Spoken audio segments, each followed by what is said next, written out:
Halloween, les gars, ma période préférée de l'année.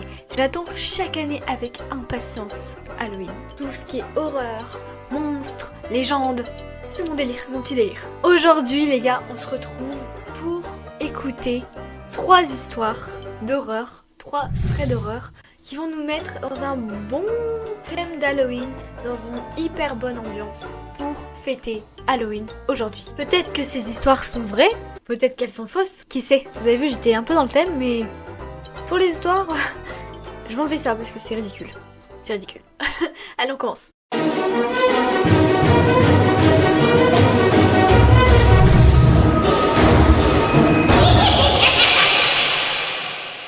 La première histoire, c'est l'amoureux fantôme. Donc on va parler de Manon qui a 25 ans, qui est partie en Norvège pour un stage d'Erasmus pour pouvoir valider son master. Il faut savoir qu'elle parle pas un seul mot de norvégien et que son anglais il est un peu bancal, c'est pas si ouf. Mais elle avait pas trop le choix parce que c'était les seules places qui restaient pour pouvoir faire son stage d'Erasmus. Pour son séjour qui est de 2 mois, elle a loué une chambre qui se trouve dans une colocation. Sauf qu'apparemment, selon la propriétaire, les colocataires seraient partis pendant 3 ou 4 mois et donc seraient pas là le temps qu'elle soit là. Donc elle a l'appartement pour elle toute seule. J'ai envie de dire, bénef. L'appartement, il était assez bien placé, c'est-à-dire qu'il était proche du centre, mais pas trop non plus, donc on n'avait pas les désavantages du bruit, tout ça, mais pour pouvoir y aller, il fallait quand même utiliser sa voiture. L'appartement se trouvait dans un bâtiment qui était pas si ouf que ça, aspect un peu lugubre, c'est-à-dire que la devanture elle était assez sale, un peu délabrée, mais elle se dit c'est pour 2 mois, ça va, mais le problème c'est que la journée ça va, mais la nuit, l'ambiance elle est hyper angoissante, et ça c'est aussi à cause de la grange qu'il y a juste en face de l'appartement. Une grange qui est abandonnée, et oui, sinon c'est pas drôle. Donc c'est hyper oppressant, il y a personne à qui elle va parler, sachant que son norvégien il est pourri, elle est hyper contente, elle croise pas trop les voisins, c'est-à-dire qu'elle en croise un ou deux de temps en temps, mais pas plus que ça, puis elle leur parle pas. J'ai l'impression qu'elle aime pas les humains là, Manon.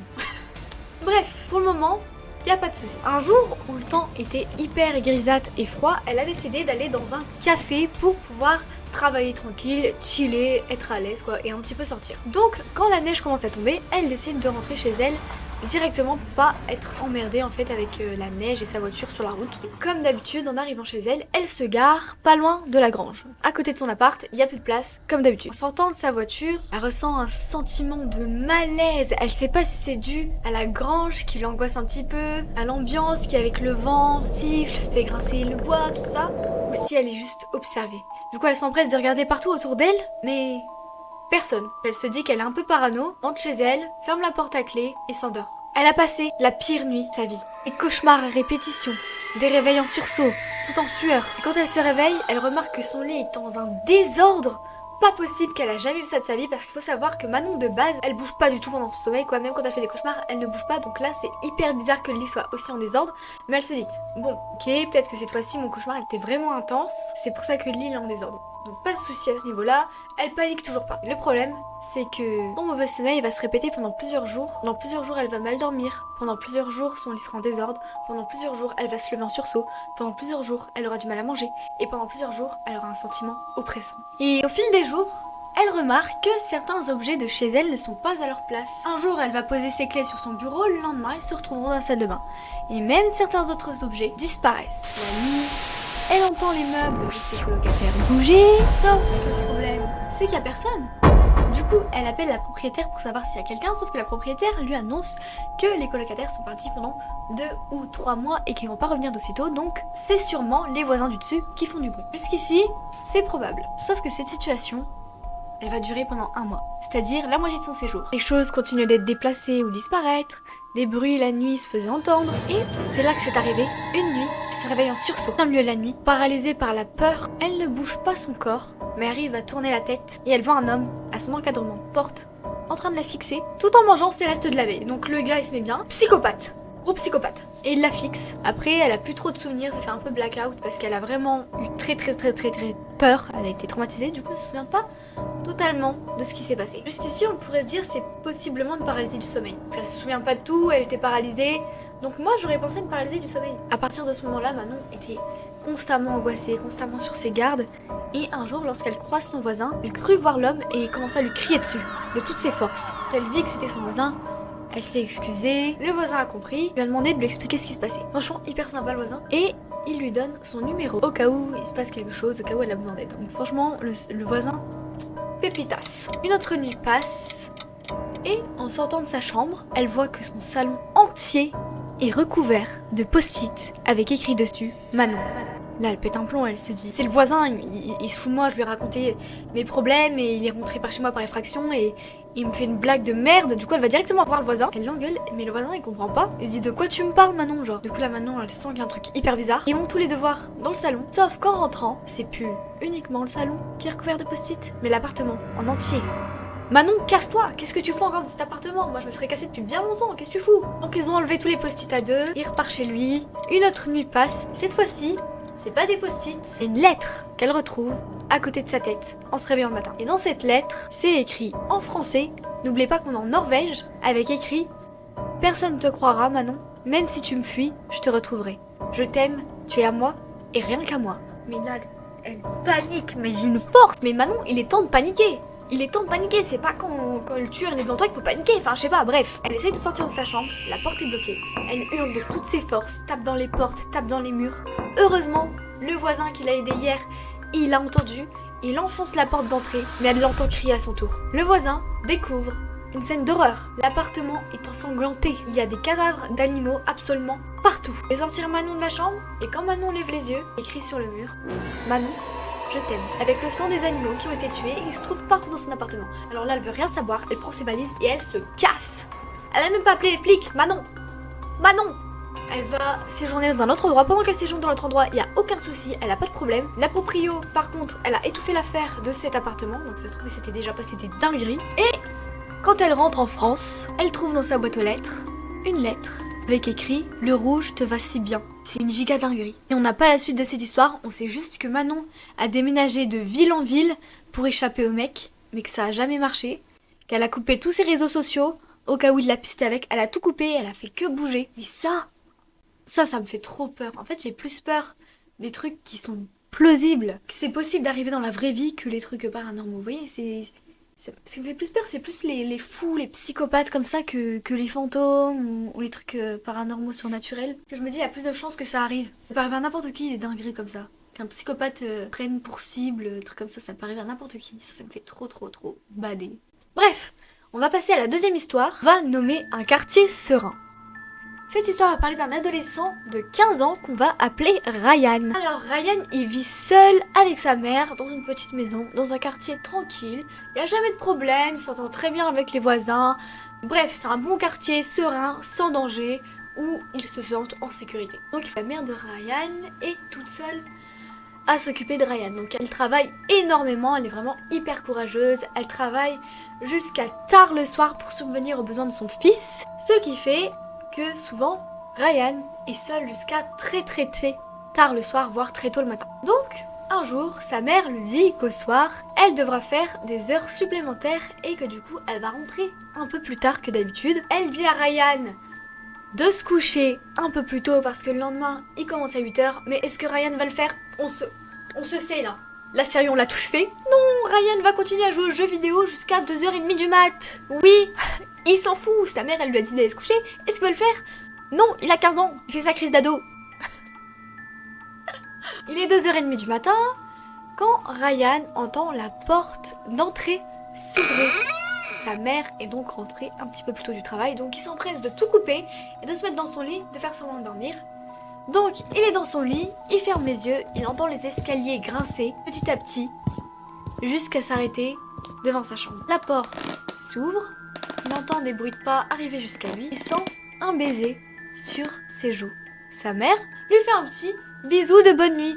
Comme c'est mignon! C'est trop chou. Donc la mère repart, referme la porte, elle descend les escaliers, Ryan l'entend aller jusque dans la cuisine et quand il estime qu'elle est assez loin, il se relève pour allumer son ordi. Sauf qu'au moment où il se relève, l'écran de son téléphone s'allume et c'est une notification, un message de sa mère qui lui dit que si quand elle revient du travail, il n'est pas encore couché, ça va mal se passer pour lui, ça va barder.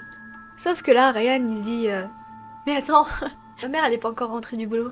C'est qui est dans la cuisine? C'est qui était à 2 mm de lui? C'est qui lui a fait un petit bisou sur la joue comme si de rien n'était et est reparti? Si c'est pas sa mère, il y a un putain d'inconnu dans la maison. Alors là, Ryan, pris de panique, il sude partout, il a vraiment hyper peur. Il envoie direct un message à sa mère en lui disant qu'il y a un inconnu dans la maison. Sauf que Ryan, de base, c'est un petit blagueur.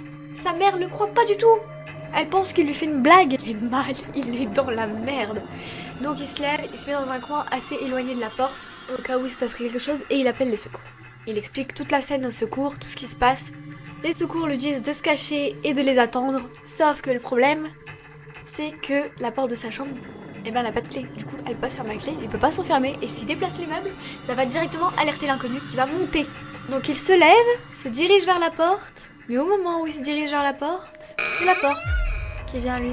La porte s'ouvre et devant lui, un homme bien balèze, bien baraque, d'une 60aine d'années, le regarde avec un grand sourire. Le truc bien badant, t'as envie de partir en courant, sauf qu'il peut pas. Ryan recule, l'homme avance, toujours avec un grand sourire. Et là, Ryan, il a aucune échappatoire. Sa seule solution, c'est de sauter par la fenêtre. Deuxième étage, l'homme descend à toute allure pour aller choper Ryan. Ça aurait pu être la fin pour Ryan. Mais au moment où l'homme sort de la maison, la police arrive. Ryan, il s'en est plutôt pas mal sorti. Il a eu qu'une seule jambe de cassée, il est pas mort. Il a eu une chance de zinzin. Et il se trouve qu'en fait, l'homme qui était dans la maison, c'était un homme qui s'était échappé d'un hôpital psychiatrique qui était assez loin de la maison. Donc on sait pas du tout comment il a fait pour arriver là. C'était un pur hasard, vraiment Ryan, il a pas eu de chance du tout. Enfin, il a eu de la chance dans son malheur, quoi. C'est la fin de cette histoire, j'espère qu'elle vous a plu, celle-là. Et ça fait toujours flipper, tu sais, tu penses que t'es chez toi, t'es tranquille et tout, et t'as quelqu'un qui brise ton intimité comme ça, qui rentre chez toi, un inconnu, pour te faire du mal, franchement, c'est horrible, ça me donne des frissons. J'aime pas du tout. Donc, on va passer à notre troisième et dernière histoire. C'est un mood assez différent des deux premières, vous allez voir, de toute façon, c'est assez bizarre. Cette histoire s'intitule « L'internat de l'horreur ». Alors, ce que je vais vous raconter, c'est les restes d'une lettre d'une fillette de 13 ans qui est appelée Sacha. La lettre était censée être envoyée à sa mère, et dans cette lettre, elle explique ce qu'il se passe dans son internat. Il faut savoir que l'internat où elle se trouve, il est vraiment chelou, c'est-à-dire qu'il n'y a vraiment pas beaucoup d'élèves, maximum 16. Il y a vraiment très peu d'élèves pour un grand internat, donc déjà ça met une ambiance assez bizarre. L'internat est situé dans un endroit totalement paumé, c'est-à-dire qu'autour il n'y a que de la forêt, il y a des champs, dans un village paumé en fait.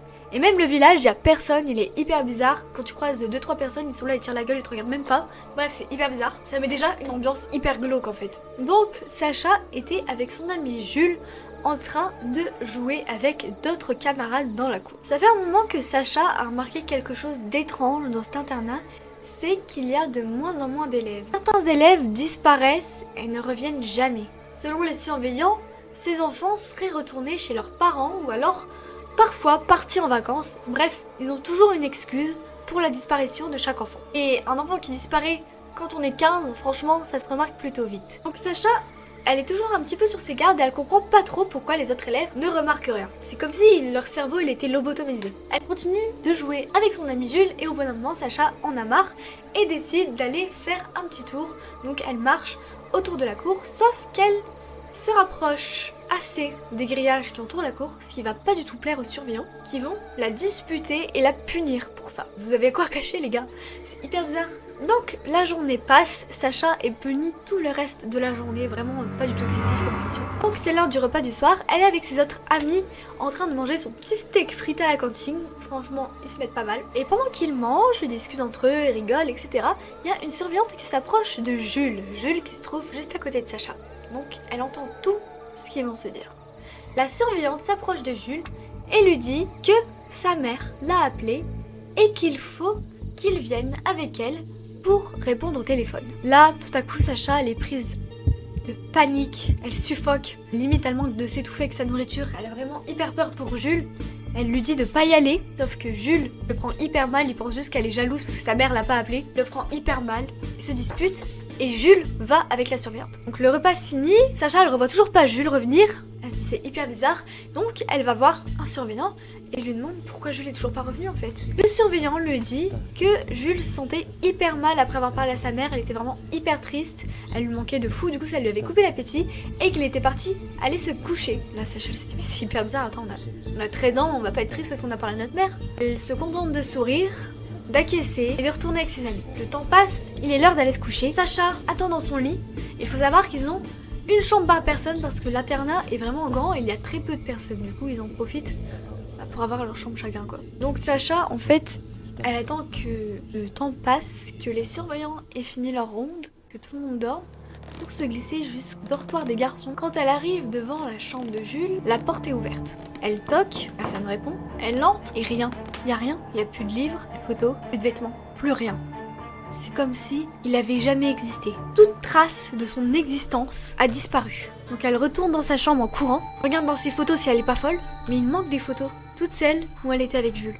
C'est comme s'il avait jamais existé. Il n'a pas dormi de la nuit.